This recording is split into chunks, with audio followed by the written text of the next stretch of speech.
ಓಂ ಶಾಂತಿ. ಈ ದಿನದ ಮುರಳಿಯ ದಿನಾಂಕವಾಗಿದೆ 17/5/2026. ಪ್ರಾತಃ ಮುರಳಿ ಅವ್ಯಕ್ತ ಬಾಪ್ದಾದ. ರಿವೈಸ್ ಡೇಟ್ ಆಗಿದೆ 11/2/2010. ಶಿವನ ಜನ್ಮದಿನದಂದು ಕ್ರೋಧರೂಪಿ ಎಕ್ಕದ ಹೂವನ್ನು ಬಾಪ್ದಾದಾರವರಿಗೆ ಅರ್ಪಣೆ ಮಾಡಿ ದರ್ಪಣ ಆಗಿ ಪವಿತ್ರ ಪ್ರವೃತ್ತಿಯ ಪ್ರತ್ಯಕ್ಷ ಪ್ರಮಾಣದ ಮೂಲಕ ಪ್ರತ್ಯಕ್ಷತೆಯನ್ನು ಸಮೀಪ ತೆಗೆದುಕೊಂಡು ಬನ್ನಿ. ಈ ದಿನ ಎಲ್ಲ ಮಕ್ಕಳು ಸನ್ಮುಖದಲ್ಲಿ ಕುಳಿತಿರುವವರು ಮತ್ತು ದೇಶ ವಿದೇಶದಲ್ಲಿರುವ ಎಲ್ಲ ಕಡೆಯ ಮಕ್ಕಳು ಬಹಳ ಖುಷಿಯಿಂದ ತಮ್ಮ ಮತ್ತು ತಂದೆಯ ಜನ್ಮದಿನವನ್ನು ಆಚರಣೆ ಮಾಡುವ ಅನೇಕ ಶುಭಾಶಯಗಳನ್ನು ಕೊಡುತ್ತಿದ್ದೇವೆ.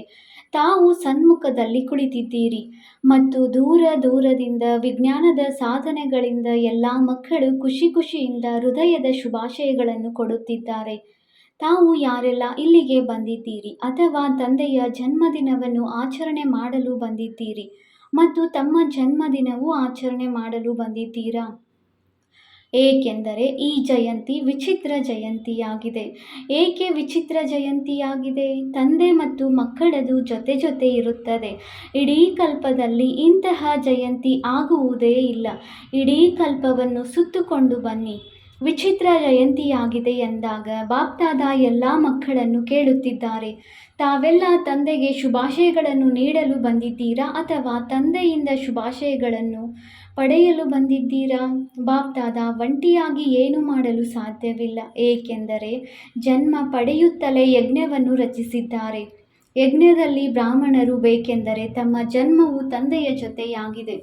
ಇದರ ನೆನಪಾರ್ಥ ಭಕ್ತಿಯಲ್ಲೂ ಶಿವರಾತ್ರಿಯನ್ನು ಆಚರಣೆ ಮಾಡುತ್ತಾರೆ ಎಂದಾಗ ಜೊತೆಯಲ್ಲಿ ಸಾಲಿಗ್ರಾಮಗಳ ಪೂಜೆಯಾಗುತ್ತದೆ. ಅನೇಕ ಸಾಲಿಗ್ರಾಮಗಳನ್ನು ಪೂಜೆ ಮಾಡುತ್ತಾರೆ ಎಂದಾಗ ಈ ಜಯಂತಿ ವಿಚಿತ್ರ ಜಯಂತಿಯಾಗಿದೆ. ಆದ್ದರಿಂದ ಈ ಜಯಂತಿಗೆ ವಜ್ರ ಸಮಾನ ಜಯಂತಿ ಎಂದು ಹೇಳಲಾಗುತ್ತದೆ. ಅಂದಾಗ ಬಾಪ್ದಾದ ಎಲ್ಲ ಜೊತೆಗಾರ ಮಕ್ಕಳಿಗೆ ಪದುಮದಷ್ಟು ಬಾಹುಗಳ ಹಾರದ ಮಧ್ಯದಲ್ಲಿ ಪದಮದಷ್ಟು ಶುಭಾಶಯಗಳನ್ನು ನೀಡುತ್ತಿದ್ದಾರೆ. ಇದು ಸಹ ತಂದೆ ಮತ್ತು ಮಕ್ಕಳ ಅತಿ ಹೃದಯದ ಪ್ರೀತಿಯ ಚಿಹ್ನೆಯಾಗಿದೆ. ಬಾಪ್ದಾದಾರವರೊಂದಿಗೆ ಜೊತೆ ಇರುತ್ತೇವೆ, ಜೊತೆ ಹೋಗುತ್ತೇವೆ ಎಂದು ಮಕ್ಕಳ ವಾಯಿದೆ ಇದೆ ಅಂದಾಗ ಹೇಳಿ, ಮಕ್ಕಳದು ತಂದೆಯ ಜೊತೆ ವಾಯಿದೆ ಇದೆಯಲ್ಲವೇ? ಸಂಗಮದಲ್ಲಿ ಜೊತೆ ಇದೆ, ಜೊತೆ ಇರಲೂಬೇಕು ಮತ್ತು ವಿಶ್ವ ಸೇವೆಯೂ ಜೊತೆಯಲ್ಲಿದೆ. ಇರುವುದು ಜೊತೆಯಲ್ಲಿ, ಹಾರುವುದು ಸಹ ಜೊತೆಯಲ್ಲಿಯೇ ಅಂದಾಗ ಹೇಳಿ, ತಮ್ಮದು ವಾಯಿದೆ ಇದೆಯಲ್ಲವೇ? ಜೊತೆ ಇರುತ್ತೇವೆ, ಜೊತೆ ಹೋಗುತ್ತೇವೆ ಮತ್ತು ಬ್ರಹ್ಮ ತಂದೆಯ ಜೊತೆ ವಿಶ್ವದ ಮೇಲೆ ರಾಜ್ಯ ಮಾಡುತ್ತೇವೆ. ವಾಯಿದೆ ಇದೆಯಲ್ಲವೇ? ಪಕ್ಕಾ ವಾಯಿದೆ ಇದೆಯಲ್ಲವೇ? ಇದೇ ಶಿವ ಜಯಂತಿಯ ವಿಶೇಷತೆಯಾಗಿದೆ. ಭಿನ್ನ ಸ್ಥಾನಗಳ ಮಕ್ಕಳು ಬಹಳ ಖುಷಿಯಿಂದ ಶುಭಾಶಯಗಳನ್ನು ಕಳುಹಿಸುತ್ತಿರುವುದನ್ನು ಬಾಪ್ದಾದಾರವರು ಅಮೃತ ವೇಳೆಯಿಂದ ನೋಡಿದ್ದಾರೆ. ತಾವಂತೂ ಈಗ ಸನ್ಮುಖದಲ್ಲಿ ಶುಭಾಶಯಗಳನ್ನು ತೆಗೆದುಕೊಳ್ಳುತ್ತಿದ್ದೀರಿ ಮತ್ತು ಪಡೆದುಕೊಳ್ಳುತ್ತಿದ್ದೀರಿ. ತೆಗೆದುಕೊಳ್ಳುವುದು ಮತ್ತು ಕೊಡುವುದು ಜೊತೆಯಲ್ಲಿದೆ. ಎಷ್ಟು ಭಾಗ್ಯವಂತ ಭಗವಂತನ ಮಕ್ಕಳಾಗಿದ್ದೀರಿ, ಯಾರು ಸನ್ಮುಖದಲ್ಲಿ ಜನ್ಮದಿನವನ್ನು ಆಚರಣೆ ಮಾಡುತ್ತಿದ್ದೀರಿ. ಎಲ್ಲರ ಚಹರೆ ಖುಷಿಯಾಗಿದೆ, ಖುಷಿಯಿಂದ ಹಾರುತ್ತಿರುವುದು ಕಂಡು ಬರುತ್ತಿದೆ. ಒಂದು ಕಡೆ ಬಾಪ್ದಾದ ಮಕ್ಕಳ ಭಾಗ್ಯವನ್ನು ನೋಡುತ್ತಿದ್ದಾರೆ ಮತ್ತು ಇನ್ನೊಂದು ಕಡೆ ಭಕ್ತರನ್ನು ನೋಡುತ್ತಿದ್ದಾರೆ. ಅವರು ಇದುವರೆಗೂ ಬನ್ನಿ ಎಂದು ಕರೆಯುತ್ತಿದ್ದಾರೆ ಮತ್ತೆ ತಾವು ಜೊತೆಯಲ್ಲಿ ಆಚರಣೆ ಮಾಡುತ್ತಿದ್ದೀರಿ. ಬಾಪ್ದಾದಾರವರು ನೋಡಿದರು, ಭಕ್ತರ ಅನುಭೂತಿಯೂ ಕಡಿಮೆ ಇಲ್ಲ. ಯಾವುದು ಪ್ರತ್ಯಕ್ಷವಾಗಿ ತಾವು ಮಾಡುತ್ತಿರುವುದನ್ನು ನೋಡಿದರು. ಅದರ ನೆನಪಾರ್ಥವಾಗಿ ಎಷ್ಟು ಒಳ್ಳೆಯ ವಿಧಿಯಿಂದ ನೆನಪಾರ್ಥವನ್ನು ಮಾಡಿದರು. ತಾವು ವ್ರತ ತೆಗೆದುಕೊಂಡರೆ ಅವರೂ ಸಹ ವ್ರತದ ನೆನಪಾರ್ಥವನ್ನು ಮಾಡಿದ್ದಾರೆ. ಅವರು ಒಂದು ದಿನ ಅಥವಾ ಸ್ವಲ್ಪ ಸಮಯಕ್ಕಾಗಿ ವ್ರತವನ್ನು ಇಟ್ಟುಕೊಳ್ಳುತ್ತಾರೆ. ಆದರೆ ತಾವು ಯಾವ ವ್ರತವನ್ನು ಇಟ್ಟುಕೊಂಡಿದ್ದೀರಿ? ಎಲ್ಲರೂ ತಂದೆಯ ಮುಂದೆ ವ್ರತವನ್ನು ಇಟ್ಟುಕೊಳ್ಳುವ ಪ್ರತಿಜ್ಞೆ ಮಾಡಿದ್ದೀರಲ್ಲವೇ? ಬಾಬಾ, ನಾವು ಈ ಪೂರ್ತಿ ಜನ್ಮಕ್ಕಾಗಿ ಬ್ರಾಹ್ಮಣ ಜನ್ಮಕ್ಕಾಗಿ ವ್ರತವನ್ನು ಧಾರಣೆ ಮಾಡುತ್ತೇವೆ ಎಂದು ತಾವು ತಂದೆಯ ಮೂಲಕ ಖುಷಿಯ ವ್ರತವನ್ನು ತೆಗೆದುಕೊಂಡಿದ್ದೀರಿ. ವ್ರತವನ್ನು ಧಾರಣೆ ಮಾಡಿದ್ದೀರಲ್ಲವೇ? ಯಾವ ವ್ರತವನ್ನು ಧಾರಣೆ ಮಾಡಿದ್ದೀರಿ? ಪವಿತ್ರತೆಯ ವ್ರತವನ್ನು ಧಾರಣೆ ಮಾಡಿದ್ದೀರಿ. ಒಂದು ಜನ್ಮದ ವ್ರತವನ್ನು ಮಾಡಿದ್ದೀರಿ. ಆದರೆ ಒಂದು ಜನ್ಮದ ಪವಿತ್ರತೆಯ ವ್ರತ 21 ಜನ್ಮಗಳು ನಡೆಯುತ್ತದೆ. ಅಥವಾ ಸ್ವಲ್ಪ ಸಮಯಕ್ಕಾಗಿ ತಿನ್ನುವುದು, ಕುಡಿಯುವುದು ಮತ್ತು ಜಾಗರಣೆಯ ಕರ್ತವ್ಯವನ್ನು ಮಾಡುತ್ತಾರೆ. ಆದರೆ ತಾವು ಈಗಿನ ಒಂದು ಜನ್ಮದ ಜಾಗರಣೆಯಿಂದ ಅರ್ಥಾತ್ ಅಂಧಕಾರದಿಂದ ಬೆಳಕಿನಲ್ಲಿ ಬಂದಿದ್ದೀರಿ ಮತ್ತು ಈ ಜಾಗರಣೆಯು ತಮ್ಮದು 21 ಜನ್ಮಗಳು ನಡೆಯುತ್ತದೆ. ಇಡೀ ವಿಶ್ವದಲ್ಲಿ ಇಂತಹ ಜಾಗರಣೆ ಮಾಡಿದ್ದಾರೆ. ಯಾವುದು ವಿಶ್ವದಲ್ಲಿ ತಮ್ಮ ಜಾಗರಣೆಯಿಂದ ಇಡೀ ವಿಶ್ವ ಜಾಗೃತ ಜ್ಯೋತಿಯಾಗಿ ಇರುತ್ತದೆ. ಯಾವುದೇ ದುಃಖ, ಅಶಾಂತಿಯ ಅಂಧಕಾರ ಇರುವುದಿಲ್ಲ ಅಂದಾಗ ಹೇಳಿ, ತಾವು ಇಡೀ ವಿಶ್ವವನ್ನು ಅಂಧಕಾರದಿಂದ ಬೆಳಕಿನಲ್ಲಿ ತೆಗೆದುಕೊಂಡು ಬಂದಿದ್ದೀರಿ. ಈ ಬೇಹದ್ದಿನ ವ್ರತ ಇಷ್ಟವಾಗುತ್ತದೆಯೇ? ಪರಿಶ್ರಮ ಆಗುವುದಿಲ್ಲ ತಾನೆ? ಸಹಜವೋ ಅಥವಾ ಕಷ್ಟವೋ? ಸಹಜ ಆಗುತ್ತದೆಯೇ? ಯಾರಿಗೆ ಸಹಜ ಎನ್ನಿಸುತ್ತದೆ ಅವರು ಕೈ ಎತ್ತಿ. ಕೆಲವೊಮ್ಮೆ ಕಷ್ಟ ಎನಿಸುವುದಿಲ್ಲ, ಕೆಲವೊಮ್ಮೆ ಎನಿಸುತ್ತದೆಯೇ? ಇಲ್ಲ. ಏಕೆಂದರೆ ಪವಿತ್ರತೆ ನಮ್ಮ ಜನ್ಮಸಿದ್ಧ ಅಧಿಕಾರವಾಗಿದೆ ಎಂದು ಗೊತ್ತಿದೆ. ಆದ್ದರಿಂದ ಪವಿತ್ರತೆ ಕೇವಲ ಬ್ರಹ್ಮಚರ್ಯ ಅಲ್ಲ, ಆದರೆ ಮನಸ, ವಾಣಿ, ಕರ್ಮ, ಸಂಬಂಧ, ಸಂಪರ್ಕದಲ್ಲೂ ಪವಿತ್ರತೆ. ಪವಿತ್ರತೆಯ ಸಂಸ್ಕಾರವನ್ನು ಸಹಜವಾಗಿ ಧಾರಣೆ ಮಾಡುವವರು ಅಂದಾಗ ಪವಿತ್ರತೆಯ ಸಂಕಲ್ಪವನ್ನು ಮಾಡಿದಿರಿ. ಆದರೆ ಈಗ ಸಮಯದ ಅನುಸಾರ ಬಾಪ್ದಾದ ಸಮಯದ ಎಚ್ಚರಿಕೆಯನ್ನು ನೀಡುತ್ತಿದ್ದಾರೆ ಅಂದಾಗ ಹೇಗೆ ಪವಿತ್ರತೆಯ ವ್ರತದ ಸಾಹಸ ಇಟ್ಟುಕೊಂಡಿದ್ದೀರಿ, ತಮ್ಮ ಸ್ವಧರ್ಮ ಎಂದು ತಿಳಿದು ಧಾರಣೆ ಮಾಡಿದಿರಿ, ಹಾಗೆ ಬೇರೆ ಭೂತ ಕ್ರೋಧ ಆಗಿದೆ. ಈ ದಿನ ಬಾಪ್ದಾದ ಕೇಳುತ್ತಿದ್ದಾರೆ, ಒಂದು ಮಹಾಭೂತದ ವ್ರತವನ್ನು ತೆಗೆದುಕೊಂಡು ವೃತ್ತಿಯನ್ನು ಬದಲಾವಣೆ ಮಾಡಿಕೊಂಡಿದ್ದೀರಿ, ಆದರೆ ಬೇರೆ ಭೂತ ಕ್ರೋಧವಾಗಿದೆ. ಕ್ರೋಧದ ಭೂತದ ಮೇಲೆ ವಿಜಯವನ್ನು ಪ್ರಾಪ್ತಿ ಮಾಡಿಕೊಳ್ಳಲು ಸಂಕಲ್ಪ ಮಾಡಿದ್ದೀರೋ ಅಥವಾ ಇದು ಎರಡನೇ ವಿಕಾರ ಆಗಿರುವ ಕಾರಣ ಬಿಟ್ಟಿದ್ದೀರಾ?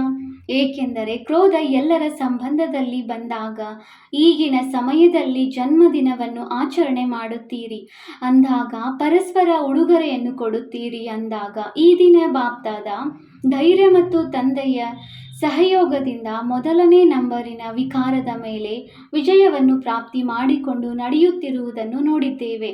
ಅದೇ ರೀತಿ ಕ್ರೋಧದ ಮೇಲೆ ವಿಜಯವನ್ನು ಪ್ರಾಪ್ತಿ ಮಾಡಿಕೊಳ್ಳಲು ಸಾಧ್ಯವೇ?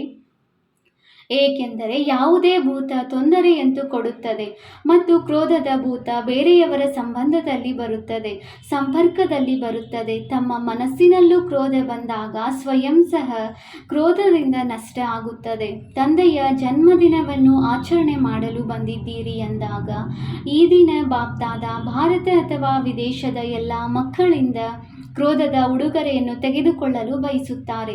ಕೊಡಲು ಆಗುತ್ತದೆಯೇ?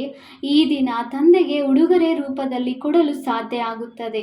ಮನಸ್ಸಿನಲ್ಲೂ ಇಲ್ಲ, ಸ್ವಪ್ನದಲ್ಲೂ ಇಲ್ಲ. ಈ ರೀತಿ ತಮ್ಮನ್ನು ಸಂಕಲ್ಪ ಇಟ್ಟುಕೊಂಡು ಸಾಹಸದಿಂದ ನಡೆಸುವ ಶಕ್ತಿ ಇದೆಯೇ? ಯಾರು ತಂದೆಗೆ ಸಾಹಸದಿಂದ ಸಂಕಲ್ಪ ಮಾಡುತ್ತಾರೆ ಅವರು ಮಾಡುತ್ತಾರೆ ಮತ್ತು ತಂದೆಯಿಂದ ಉಡುಗೊರೆಯನ್ನು ತೆಗೆದುಕೊಳ್ಳುತ್ತಾರೆ. ಉಡುಗೊರೆಯ ರೂಪದಲ್ಲಿ ಕೊಡಿ ಮತ್ತು ಉಡುಗೊರೆಯನ್ನು ತೆಗೆದುಕೊಳ್ಳಿ. ಒಂದು ವೇಳೆ ಕ್ರೋಧದ ಮೇಲೆ ಜಯಗಳಿಸಿದರೆ ಬೇರೆಯವರಿಗೂ ಸಹ ಮಾಡಲು ಧೈರ್ಯ ಬರುತ್ತದೆ ಎಂದಾಗ ನಾವು ಉಡುಗೊರೆಯನ್ನು ಕೊಟ್ಟು ಮತ್ತು ತಂದೆಯಿಂದ ಉಡುಗೊರೆಯನ್ನು ತೆಗೆದುಕೊಳ್ಳುತ್ತೇವೆ ಎಂದು ಯಾರು ತಿಳಿದುಕೊಳ್ಳುತ್ತೀರಿ ಅವರು ಕೈ ಎತ್ತಿ.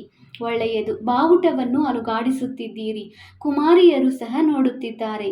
ಬಾಪ್ದಾದಾರವರಿಗೆ ಮಕ್ಕಳ ಸಾಹಸವನ್ನು ನೋಡಿ ಬಹಳ ಚೆನ್ನಾಗಿ ಎನ್ನಿಸುತ್ತದೆ. ತಾವು ದೃಶ್ಯವನ್ನು ನೋಡುತ್ತಿದ್ದೀರಲ್ಲವೇ?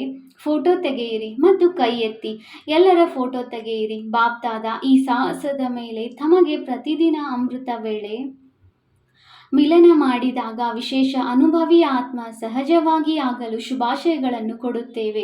ಏಕೆಂದರೆ ಇಷ್ಟೊಂದು ಜನ ಇರುತ್ತಾ ತಮ್ಮ ತಮ್ಮ ಸ್ಥಾನದಲ್ಲಿ ಇದ್ದರೂ ಒಟ್ಟಿಗೆ ಇರುತ್ತಾರೆ, ಪ್ರವೃತ್ತಿಯನ್ನು ಸಂಭಾಲನೆ ಮಾಡುತ್ತಾರೆ. ಮನೆ ಮಠವನ್ನು ಬಿಟ್ಟು ಹೋಗಿಲ್ಲ, ಆದರೆ ಪವಿತ್ರ ಪ್ರವೃತ್ತಿಯನ್ನು ಮಾಡಿಕೊಂಡರೆ ಏನಾಗುತ್ತದೆ? ಆತ್ಮಗಳ ಕ್ಯೂ ಸಾಲು ಆಗಿಬಿಡಲಿ ಎಂದು ತಮ್ಮೆಲ್ಲರ ಹೃದಯದಲ್ಲಿ ಶುಭ ಭಾವನೆ ಇದೆ. ಆ ಸಾಲು ತಮಗೆ ಕಂಡುಬರುತ್ತದೆ. ಏಕೆಂದರೆ ಕ್ರೋಧ ಪ್ರತ್ಯಕ್ಷವಾಗಿ ಕಂಡುಬರುತ್ತದೆ. ಪ್ರಾಕ್ಟಿಕಲ್ ನೋಡಿದಾಗ ಇವರಂತೂ ಕೇವಲ ಪವಿತ್ರತೆ ಎಂದು ಹೇಳುವುದಿಲ್ಲ, ಆದರೆ ಪವಿತ್ರವಾಗಿ ಇದ್ದು ತೋರಿಸುತ್ತಾರೆ. ಪ್ರತ್ಯಕ್ಷತೆಯನ್ನು ಬಯಸಿದರೆ ಇವರು ಪ್ರತ್ಯಕ್ಷ ಪ್ರಮಾಣ ಆಗಿದ್ದಾರೆ. ಇದರಿಂದ ಎಲ್ಲರೂ ಆಕರ್ಷಿತರಾಗಿ ಸ್ವತಃವಾಗಿಯೇ ಬರುತ್ತಾರೆ. ಆದರೆ ತಿಳಿಸಲೇ ಮುಂದೆ ತಿಳಿಸುವುದೇ? ಕ್ರೋಧ ಬರುವ ಕಾರಣ ಮೆಜಾರಿಟಿ ಎಲ್ಲಾದರೂ ಈರ್ಷ್ಯೆ ಮತ್ತು ಜೊತೆಯಲ್ಲಿ ಏನಾದರೂ ನೋಡಿ ನಡೆಯುತ್ತಾ ವ್ಯರ್ಥ ಸಂಕಲ್ಪಗಳ ಬೀಜವು ಕ್ರೋಧವನ್ನು ತೆಗೆದುಕೊಂಡು ಬರುತ್ತದೆ, ಏಕೆಂದರೆ ವ್ಯರ್ಥ ಸಂಕಲ್ಪಗಳು ಬೀಜವಾಗಿದೆ. ಈ ಬೀಜದಿಂದ ಕ್ರೋಧವು ಉತ್ಪನ್ನ ಆಗುತ್ತದೆ ಮತ್ತು ಇದಕ್ಕೆ ಒಂದು ಶಬ್ದ ನಿಮಿತ್ತ ಆಗುತ್ತದೆ. ಆ ಒಂದು ಶಬ್ದದ ಬೀಜವನ್ನು ಒಂದು ವೇಳೆ ಸಮಾಪ್ತಿ ಮಾಡಿಬಿಟ್ಟರೆ ಸಹಜ ಆಗಿಬಿಡುತ್ತದೆ. ಆ ಒಂದು ಶಬ್ದ ಏಕೆ, ಇದು ಏಕೆ ಆಗಿದೆ, ಇದು ಏಕೆ ಆಯಿತು, ಇದನ್ನು ಏಕೆ ಮಾಡಿದರು, ಇದನ್ನು ಏಕೆ ಮಾಡುತ್ತಾರೆ. ಈ ಕ್ಯೂ ಎಂಬ ಶಬ್ದದ ದೊಡ್ಡ ಸಾಲು ಇದೆ. ಮತ್ತೆ ನೋಡಿ, ಕ್ಯೂ ಎಂಬ ಶಬ್ದ ಇಂಗ್ಲಿಷ್ನಲ್ಲಿ ಬರೆದರೆ ಎಷ್ಟು ಕಷ್ಟಪಟ್ಟು ಬರೆಯಲಾಗುತ್ತದೆ ಮತ್ತು ಎ ಎಂದು ಬರೆಯಿರಿ, ಎಷ್ಟು ಸಹಜವಾಗಿದೆ ಎಂದಾಗ ಬಾಪ್ದಾದ ಈ ಏಕೆ ಎಂಬ ಸಾಲು ಸಮಾಪ್ತಿ ಮಾಡಲು ಬಯಸುತ್ತಾರೆ. ತಮ್ಮೆಲ್ಲರ ಯಾವ ಆಸೆ ಇದೆ, ಈಗ ಬೇಗ ಬೇಗ ತಂದೆಯ ಪ್ರತ್ಯಕ್ಷತೆಯಾಗಲಿ ಎಂದು ಪ್ರತಿಯೊಬ್ಬರ ಹೃದಯದಲ್ಲಿ ತಂದೆಯ ಸ್ನೇಹದ ಬಾವುಟ ಹಾರಿಸಲಿ ಮತ್ತು ಹೃದಯದಲ್ಲಿ ನಮ್ಮ ಬಾಬಾ ಬಂದಿದ್ದಾರೆ, ಮಧುರ ಬಾಬಾ ಬಂದಿದ್ದಾರೆ ಎಂದು ಹಾಡಲಿ. ಇದನ್ನೇ ಬಯಸುತ್ತೀರಲ್ಲವೇ? ಬೇಗ ಬೇಗ ಪ್ರತ್ಯಕ್ಷತೆಯ ಬಾವುಟ ಎಲ್ಲರ ಹೃದಯದಲ್ಲಿ ಹಾರಲಿ. ಇದರ ಕಾರಣ ಏಕೆ, ಏನು, ಹೇಗೆ ಆಗುತ್ತದೆ ಎಂಬ ಭಾಷೆಯನ್ನು ಸಮಾಪ್ತಿ ಮಾಡಿ. ಯಾವುದಾದರೂ ಹೇಳಬೇಕೆಂದರೆ ಶುಭವನ್ನೇ ಮಾತನಾಡಿ, ಏಕೆ ಏಕೆ ಎಂದು ಮಾತನಾಡಬೇಡಿ. ಬಾಪ್ದಾದ ಮಕ್ಕಳ ಹಾಸ್ಟೆಲನ್ನು ತೆರೆದಾಗ ಪಾಕಿಸ್ತಾನದ ಮಾತಾಗಿದೆ. ಆದಿಯಲ್ಲಂತೂ ಜಗದಂಬ ಮಕ್ಕಳಿಗೆ ಇದನ್ನೇ ಹೇಳುತ್ತಿದ್ದರು, ಏಕೆ ಏನು ಎಂಬ ಭಾಷೆ ಮಾತನಾಡಬೇಡಿ. ಏಕೆ ಏನು ಎಂದು ಯಾರು ಹೇಳುತ್ತಾರೆ? ಅದು ಚೆನ್ನಾಗಿ ಅನ್ನಿಸುತ್ತದೆಯೇ? ಈಗ ಏಕೆ ಏಕೆ ಎಂಬ ಕ್ಯೂ ಮಾಡಬೇಡಿ. ಹಾಜಿ, ಆಯಿತು, ಒಳ್ಳೆಯದು, ಬಹಳ ಒಳ್ಳೆಯದು, ನಾವೆಲ್ಲ ಸೇರಿ ಮಾಡುತ್ತೇವೆ, ಹಾರುತ್ತೇವೆ, ಈ ರೀತಿ ಮಾತನಾಡಿ. ಭಾಷೆಯನ್ನು ಪರಿವರ್ತನೆ ಮಾಡಲು ಆಗುತ್ತದೆಯೇ?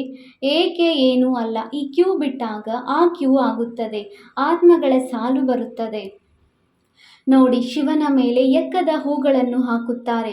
ಈ ದಿನ ಶಿವರಾತ್ರಿಯನ್ನು ಆಚರಿಸುತ್ತಿದ್ದೀರಿ, ಶಿವನ ಜನ್ಮದಿನವನ್ನು ಆಚರಣೆ ಮಾಡುತ್ತೀರಿ ಎಂದಾಗ ಎಲ್ಲರೂ ಈ ಕ್ರೋಧದ ಎಕ್ಕದ ಹೂವನ್ನು ಬಾಪ್ದಾದಾರವರಿಗೆ ಅರ್ಪಣೆ ಮಾಡಿದಾಗ ತಾವು ದರ್ಪಣ ಆಗಿಬಿಡುತ್ತೀರಿ. ಇಷ್ಟ ಅಲ್ಲವೇ? ಒಳ್ಳೆಯದು. ಈಗ ಹೋಲಿ ದಿನದಂದು ಬಾಪ್ದಾದ ಬಂದಾಗ ಅದರಲ್ಲಿ ರಿಸಲ್ಟನ್ನು ನೋಡುತ್ತಾರೆ. ಸುಸ್ತಾಗಬೇಡಿ. ಆಗಲಿಲ್ಲ, ನಿಶ್ಚಯ ಬುದ್ಧಿಯವರಾಗಿ ಮಾಡಲೇಬೇಕು ಮತ್ತು ಕೈ ಎತ್ತಿದಿರಿ. ಕೈ ಎತ್ತುವುದು ಅರ್ಥ ತಂದೆಗೆ ಕೊಟ್ಟು ಬಿಡುವುದು. ಕೊಟ್ಟಿದ್ದೀರಲ್ಲವೇ? ಮತ್ತೆ ಕೈ ಎತ್ತಿ. ದಾದಿಗಳು ನೋಡುತ್ತಿದ್ದೀರಾ? ಚಪ್ಪಾಳೆ ಹೊಡೆಯಿರಿ ಎಂದು ಧೈರ್ಯವನ್ನು ಬಿಡಬಾರದು. ಒಂದು ವೇಳೆ ಸ್ವಲ್ಪವಾದರೂ ಕಡಿಮೆಯಾದರೆ ಭವಿಷ್ಯಕ್ಕಾಗಿ ಧೈರ್ಯವನ್ನು ಬಿಟ್ಟು ಬಿಡಬಾರದು, ಮುಂದುವರಿಯುತ್ತಿರಬೇಕು. ಬಾಪ್ದಾದಾರವರು ಕಂಬೈಂಡ್ ಆಗಿದ್ದಾರೆ, ಜೊತೆ ಇದ್ದಾರೆ ಎಂದು ಹೇಳುವುದಿಲ್ಲ, ಕಂಬೈಂಡ್ ಆಗಿದ್ದಾರೆ ಎಂದು ಹೇಳುತ್ತೀರಿ. ಅಂದಾಗ ಅಂತಹ ಸಮಯದಲ್ಲಿ ಏನಾದರೂ ಆದರೆ ಬಾಪ್ದಾದ ಕಂಬೈಂಡ್ ಆಗಿದ್ದಾರೆ, ಅವರನ್ನು ಎದುರಿನಲ್ಲಿ ಕರೆದುಕೊಂಡು ಬಂದು ಅರ್ಪಣೆ ಮಾಡಿಬಿಡಿ. ಆದರೆ ಬಾಪ್ದಾದ ಎಲ್ಲ ಮಕ್ಕಳು ನಂಬರ್ 1 ಆಗಲಿ ಎಂದು ಬಯಸುತ್ತಾರೆ. ಕೊಟ್ಟಿರುವ ವಸ್ತು ತಂದೆಯದು ಆಗಿಬಿಟ್ಟಿದೆ. ಕೈ ಎತ್ತಿದ್ದೀರಿ, ಅರ್ಥಾತ್ ಕೊಟ್ಟಿರುವ ವಸ್ತು ತಮ್ಮದಲ್ಲ, ಅದು ತಂದೆಯದಾಗಿದೆ. ಒಂದು ವೇಳೆ ಸಂಕಲ್ಪದಲ್ಲೂ ಬಂದರೆ ಸ್ವಾರ್ಥ ಆಗಿಬಿಡುತ್ತದೆ. ಇದು ಕೆಟ್ಟದ್ದಾಗಿದೆ. ಕೊಟ್ಟಿರುವ ವಸ್ತು ಎಂದು ವಾಪಸ್ ತೆಗೆದುಕೊಳ್ಳುವುದಿಲ್ಲ, ಏಕೆಂದರೆ ಅದು ನನ್ನದಲ್ಲ. ಈ ದಿನ ಬಾಪ್ದಾದ ಎಲ್ಲ ಕಡೆಯ ಯಾರು ಸ್ಕ್ರೀನ್ನಲ್ಲೂ ನೋಡುತ್ತಿದ್ದಾರೆ, ಅಲ್ಲಿ ಕುಳಿತಿದ್ದರು ಎಲ್ಲರೂ ಖುಷಿಯಿಂದ ನೋಡುತ್ತಲೂ ಇದ್ದಾರೆ, ಮತ್ತೆ ಸಂಕಲ್ಪವನ್ನು ಮಾಡುತ್ತಿದ್ದಾರೆ ಎಂದಾಗ ಮಧುಬನ ಮತ್ತು ಎಲ್ಲ ಸೇವಾ ಕೇಂದ್ರಗಳು ಏನಾಗಿ ಬಿಡುತ್ತವೆ. ಎಲ್ಲ ಸೇವಾ ಕೇಂದ್ರಗಳು ನಿರ್ವಿಘ್ನದ ವರದಾನಿಗಳಾಗಿ ಬಿಡುತ್ತವೆ. ಇಷ್ಟ ಅಲ್ಲವೇ? ಇಷ್ಟ ಇದೆಯೇ? ಏಕೆಂದರೆ ಬಾಪ್ದಾದ ಈಗ ಅಚಾನಕ್ ದುಃಖ ಅಶಾಂತಿಯ ಕಾರಣ ಪರಿಸ್ಥಿತಿ ಆ ರೀತಿ ಬರುತ್ತದೆ. ಯಾವುದರಿಂದ? ತಮಗೆ ಎಲ್ಲರ ಮೇಲೆ ದಯೆ ಬರುತ್ತದೆ, ಏಕೆಂದರೆ ತಾವು ಪೂರ್ವಜರು ಆಗಿದ್ದೀರಿ, ಪೂಜ್ಯರು ಆಗಿದ್ದೀರಿ. ಅಂದಾಗ ಪೂರ್ವಜರು ಯಾವುದಾದರೂ ದುಃಖ ಅಥವಾ ತೊಂದರೆಗಳನ್ನು ನೋಡಲು ಸಾಧ್ಯವಿಲ್ಲ. ಯಾರ ಮೇಲೆ ಪ್ರೀತಿ ಇರುತ್ತದೆ, ದಯೆ ಇರುತ್ತದೆ, ಅವರ ದುಃಖವನ್ನು ನೋಡಲು ಸಾಧ್ಯವಿಲ್ಲ. ಅಂದಾಗ ಸಮಯ ತಮ್ಮನ್ನು ಪರಿವರ್ತನೆ ಮಾಡಲಿ ಎಂದು ಬಾಪ್ದಾದ ತಿಳಿಯುತ್ತಾರೆ. ಇದಕ್ಕಿಂತ ಮೊದಲು ತಾವು ಪುರುಷಾರ್ಥದ ಪ್ರಾರಬ್ಧವನ್ನು ಈಗಿನಿಂದ ಅನುಭವ ಮಾಡಿ, ಏಕೆಂದರೆ ತಮಗೆ ಕಲಿಸುವವರ ಸಮಯ ಇಲ್ಲ. ಸಮಯ ತಮ್ಮ ಟೀಚರ್ ಅಲ್ಲ. ಹೋಲಿ ದಿನದಂದು ಪ್ರತಿಯೊಬ್ಬರು ತಮ್ಮ ರಿಸಲ್ಟ್ ದೊಡ್ಡದಾಗಿ ಬರೆಯಬೇಡಿ, ಅದನ್ನು ಓದುವ ಸಮಯವೂ ಇರುವುದಿಲ್ಲ.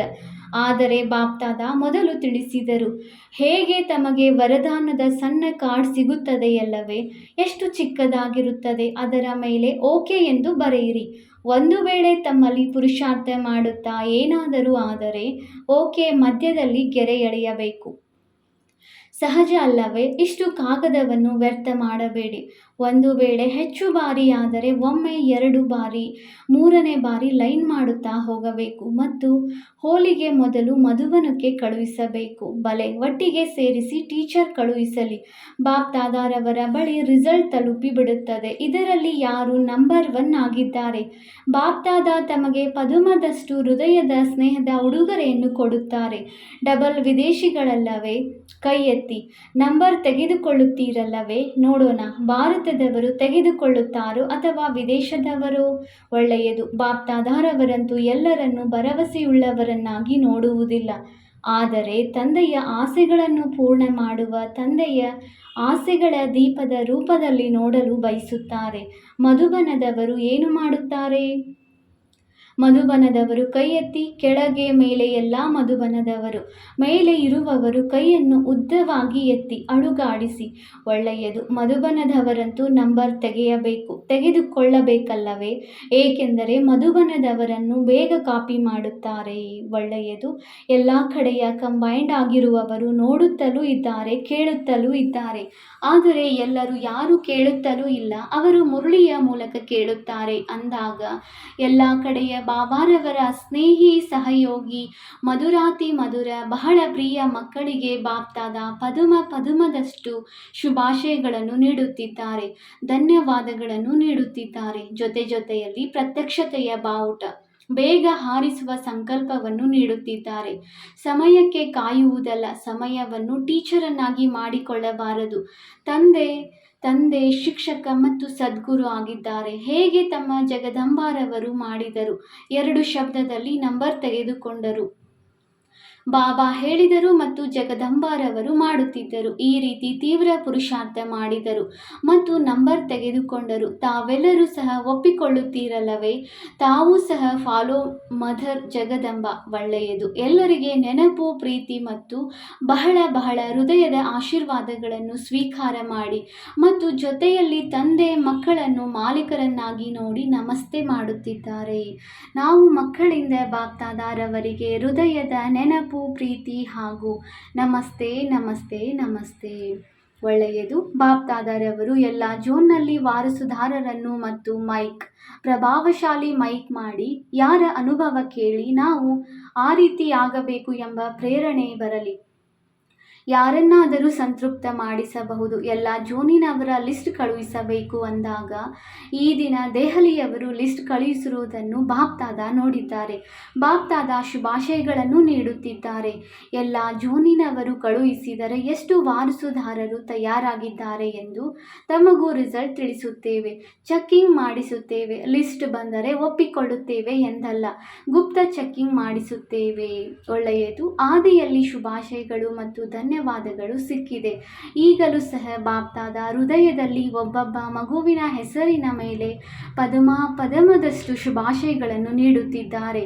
ತಂದೆಯ ಬಳಿಯಂತೂ ಎಲ್ಲರ ಚಿತ್ರ ವತನದಲ್ಲಿ ಇಮರ್ಜ್ ಆಗಿದೆ ಅಂದಾಗ ಬಾಪ್ದಾದ ಮಕ್ಕಳ ಜನ್ಮದಿನವನ್ನು ಆಚರಿಸಿದ್ದಾರೆ ಮತ್ತು ಮಕ್ಕಳು ತಂದೆಯ ಜನ್ಮದಿನವನ್ನು ಆಚರಣೆ ಮಾಡಿದ್ದಾರೆ. ಇಬ್ಬರಿಗೆ ಶುಭಾಶಯಗಳು. ವರದಾನ: ಸರ್ವರಿಗೂ ಗೌರವ ಕೊಡುತ್ತಾ ತಮ್ಮ ರೆಕಾರ್ಡನ್ನು ಸರಿಯಾಗಿಟ್ಟುಕೊಳ್ಳುವ ಸರ್ವರ ಸ್ನೇಹಿ ಭವ.